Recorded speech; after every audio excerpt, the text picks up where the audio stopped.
लुट गई के। जब मेरी लिखण बैठा तू किस्मत बाबा कलम टूट गई के।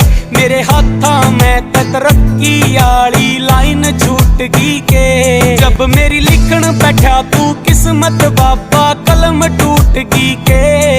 मेरे हाथां में तरक्की आली लाइन छूट गई के।